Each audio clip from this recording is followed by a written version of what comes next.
Salut à tous, j'espère que vous allez bien.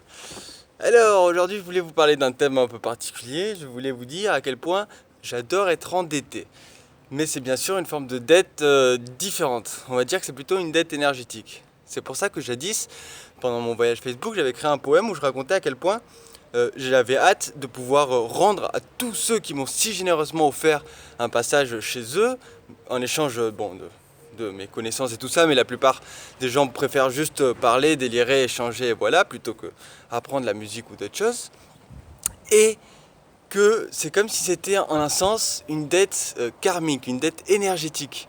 Mais c'est pour ça que je dis une bonne dette, parce que ça fait plaisir entre guillemets, devoir à quelqu'un quelque chose de bon parce qu'il vous a fait du bien. C'est comme si vous aviez l'assurance, en un sens, de pouvoir être redevable. C'est pour ça que de toutes les cultures, l'honneur et aussi le fait de, de devoir la vie à quelqu'un ou de devoir tellement de belles choses à quelqu'un, c'était aussi une source de joie que de pouvoir la rembourser. Comme si c'était pour se nettoyer en un sens, on va dire, énergétiquement au niveau de la dette, mais aussi par le simple plaisir d'offrir et de pouvoir retrouver les gens, les amitiés, les délires qui ont été créés.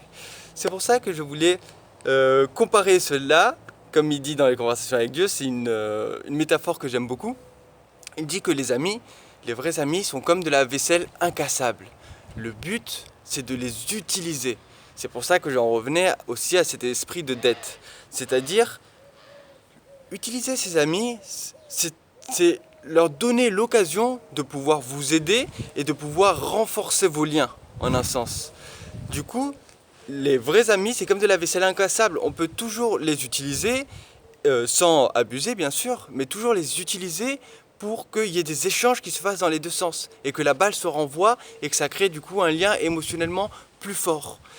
Bien sûr, le but c'est pas non plus de faire je veux dire, les vrais amis, ça se sent, ça se crée, ça se noue.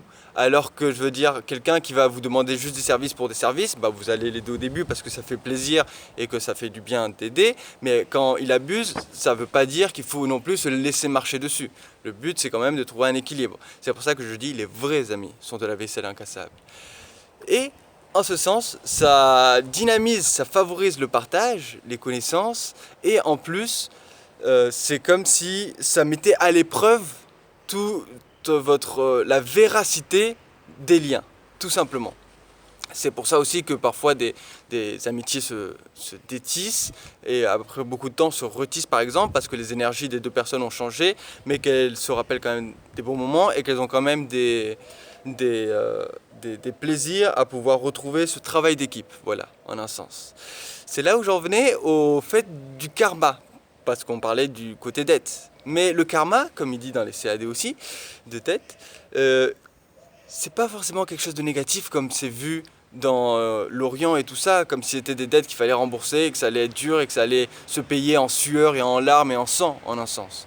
Il nous dit, et encore une fois, une manière très optimiste de le voir, que le karma, c'est cette énergie-là qui nous permet de grandir, d'expérimenter, de évoluer grâce aux effets de cause à effet justement qui, à force de les observer, à force de nous mettre au défi, nous invitent à viser encore plus haut et à faire des choix toujours plus pertinents. Ce qui n'est bien sûr pas toujours facile, mais c'est pour ça que le côté positif du karma est très important à voir, parce qu'en un sens, il n'y a que du karma positif, puisque chaque chose, chaque expérience est non seulement divine parce qu'elle est permise par l'âme, mais en plus nous permet et peut nous permettre surtout, même si les deux sont vrais, elle permet dans tous les cas, quel que soit le temps qui arrive, mais elle peut permettre, en fonction de à quelle vitesse on voit l'action conséquence, on va dire, de tendre vers des choix plus essentiels pour nous.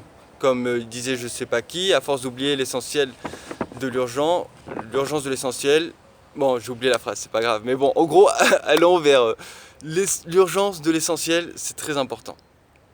Et c'est pour ça, pour finir, que Dieu nous invite à l'utiliser de la même manière qu'on utiliserait un ami et de la même manière qu'on peut le voir tel un ami. C'est-à-dire utiliser les lois, utiliser les connaissances que la vie sous toute sa sagesse nous transporte, utiliser le calme qui est que l'on peut atteindre à l'intérieur de soi à travers cette énergie, la créativité, la puissance, la fougue, le courage, tout ce qui est divin en nous.